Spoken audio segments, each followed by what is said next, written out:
Hi, it's Chris from Quirky Neighbor, and today I'm going to be talking about the Next Level 3600 cotton t-shirt. Bottom line, I think it's good quality for the price, for the shirt itself, soft fabric and solid construction, but in my pair of samples I found the print quality was very inconsistent between them, and I would definitely test this again with other print-on-demand suppliers before actually putting it in my shop. So just as some background, this is part of a series where I'm looking at a variety of different t-shirt styles available for print on demand, and it's been very interesting. T-shirt is not just a t-shirt. There's a lot of differences I've noticed, some subtle, not so subtle. My focus in the series is on the qualities and the features of the shirts themselves, less so on the print jobs, although I do mention it, but it's not my primary focus. So my methodology has been I order 2 shirts. I'm getting in the unisex or men's extra large, 1 black and 1 white, or the closest equivalent available in the given style. I've been using the same design file across all of my sample orders. Now I order each pair of samples, the black and the white, at the same time from the same vendor, but I've been scattering the sample orders amongst Printful, Printify, and Guten. Now all of these are short sleeve t-shirts, and when I get them, I measure them at 3 points: the sleeve length, the center back, and the chest width. And then wash and dry the shirts 2 times using the manufacturer's label instructions, and then I measure again at the same points. That way we can see if the fabric is shrinking or not. So let's take a look at some basics of the construction. This particular shirt style is constructed using side seam construction, meaning there are separate front and back pieces stitched together at the side. This is a comparison to some of the other styles I've looked at where the fabric for the body is knit in a seamless tube and then cut to length without any side seams at all. No.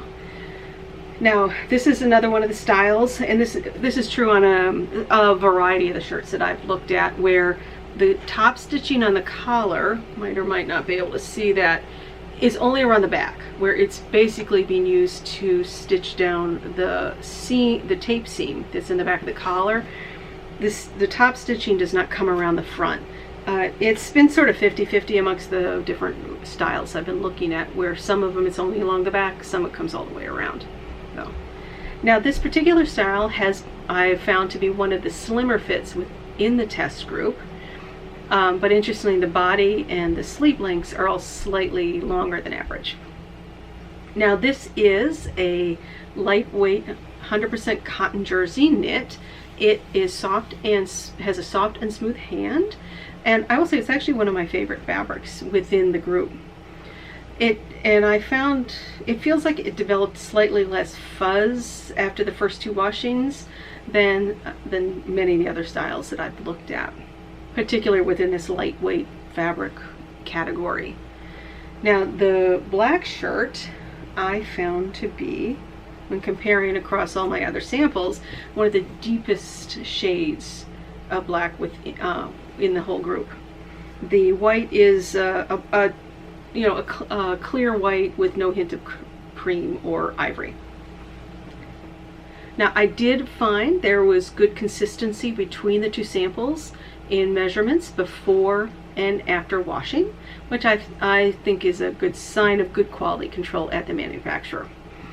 And the shrinkage overall, both length and width, was at or slightly less than average within my test group, which was nice.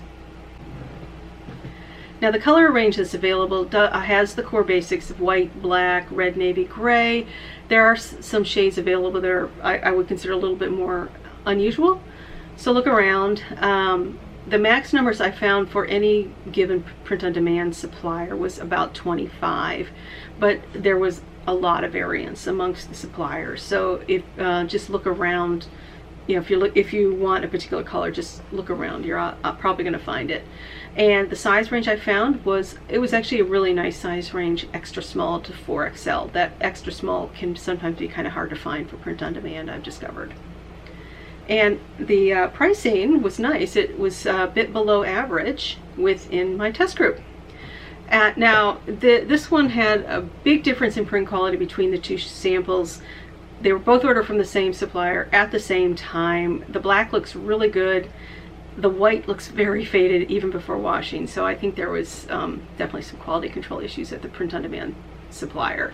Now the shirt itself, bottom line, is good quality for the price. I think the color availability varies a lot among suppliers, and to be honest, for me at least personally, it's still to be determined if it's something I would put in my shop. I would want to get some additional samples from another supplier to make sure that the print issue I saw on one of the shirts was not the shirt itself, but with the supplier. So I hope this was helpful as I looked at the Next Level 3600 t-shirt. If you are interested in some of the nitty-gritty, the before and after measurements, some more detailed photos of the shirts, take a look at the link in the description below, and you'll find a post on my site with all that info. Thanks for watching, and I hope to see you next time. Bye.